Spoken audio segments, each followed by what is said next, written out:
எங்களை உள்ளும் புறமுமாய் ஆராய்ந்து அறிகிற தேவனுடைய நாமத்தில் உங்களுக்கு என்னுடைய அன்பின் வாழ்த்துக்கள்.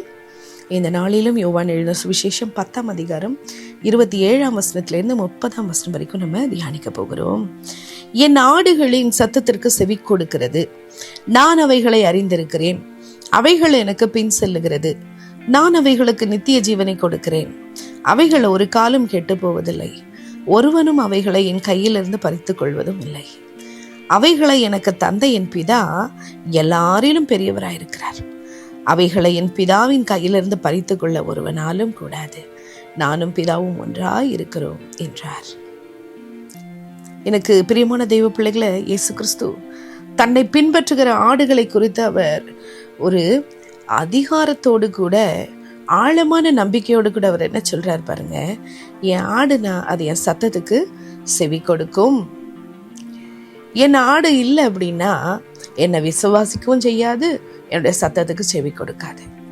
அப்போ பிரியமான தெய்வ பிள்ளைகளே, இந்த நாளில நம்ம ஆராய்ந்து பார்ப்போம். நாம கிறிஸ்துவின் ஆடுகளாக, அந்த மெய்ப்பனை பின்பு செல்லுகிற ஆடுகளாக நம்ம இருந்தோம் அப்படின்னா நாம அவருடைய சத்தத்துக்கு செவி கொடுக்க வேண்டும். அவருடைய சத்தத்தை நம்ம கேட்கிறோமா? அவருடைய சத்தத்தை கேட்டாதான் நம்ம செவி கொடுக்க முடியும். அப்போ ஒவ்வொரு நாளும் அவருடைய சத்தத்தை கேட்கிறதற்கு நாம நேரம் ஒதுக்குறோமா? அவருடைய சத்தத்தை கேட்கிற ஒரு அனுபவம் நம்ம வாழ்க்கையில இருக்கிறதா? அநேகர், ஐயோ அப்படியா, ஆண்டவர் பேசுவாரா?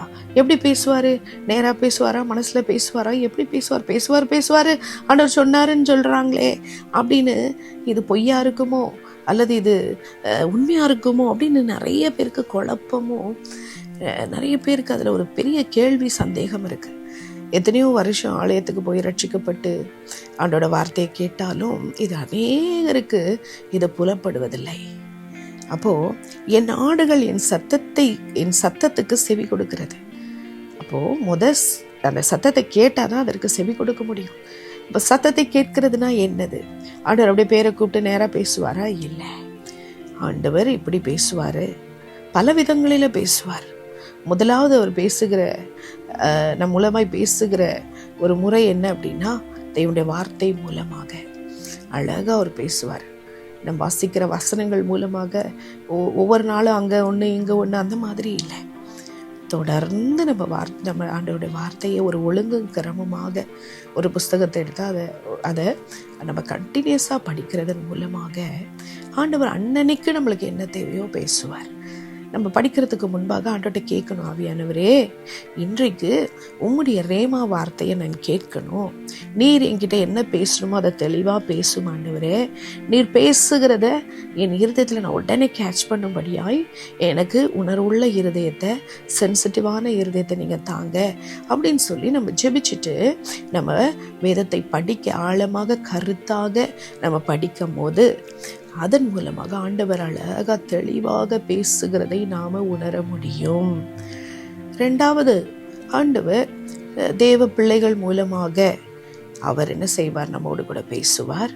அதோட வார்த்தையில அநேக முறையில நம்மோடு கூட அவர் இடைபடுவார். முக்கியமா பேசுறது ஆண்டோட வார்த்தையின் மூலமாக தான். அப்போ நம்மளோட வாழ்க்கையில ஆண்டோட வார்த்தைக்கு நம்ம முதலிடம் கொடுக்கலன்னா, கர்த்தருடைய வார்த்தை சத்தியத்தை அறியறதுக்கு நம்ம நேரத்தை கொடுக்கல அப்படின்னா நாம அவருடைய சத்தத்தையும் கேட்க முடியாது. சத்தத்தை கேட்டாதான் நம்ம அதன்படி செய்ய முடியும். அப்போ அவருடைய சத்தத்தை கேட்கணும், அதன்படி நம்ம செய்யணும். அப்பதான் அவரை பின்பற்றுகிற ஆடுகளாக நம்ம இருக்க முடியும். சும்மா நான் இயேசுவை பின்பற்றுறேன், நான் கிறிஸ்தவ, நான் சர்ச்சுக்கு போவேன், நான் காணிக்கை கொடுப்பேன், உபவாசம் இருப்பேன், ஜெபம் பண்ணுவேன், அது மாத்திரம் இல்லை.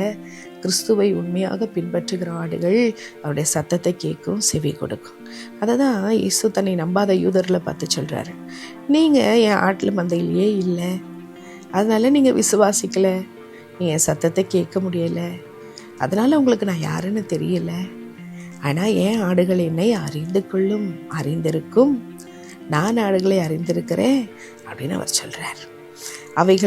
நான் அவைகளை அறிந்திருக்கிறதுனால எனக்கு பின் செல்லுகிறது.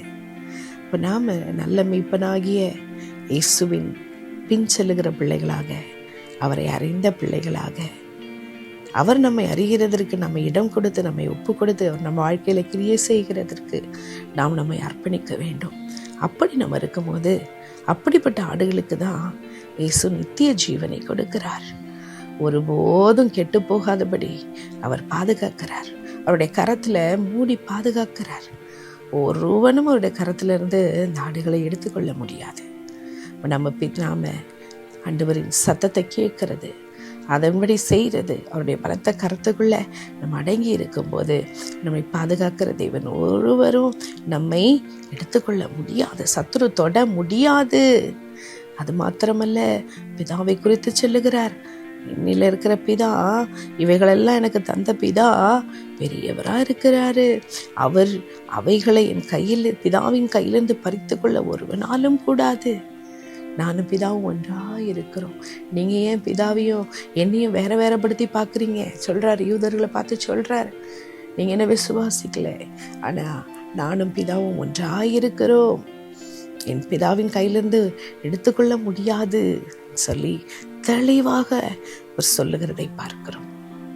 பிதாவுக்கும் கிறிஸ்துவுக்கும் உள்ள உறவு ஒன்றாக பிணைக்கப்பட்ட உறவு.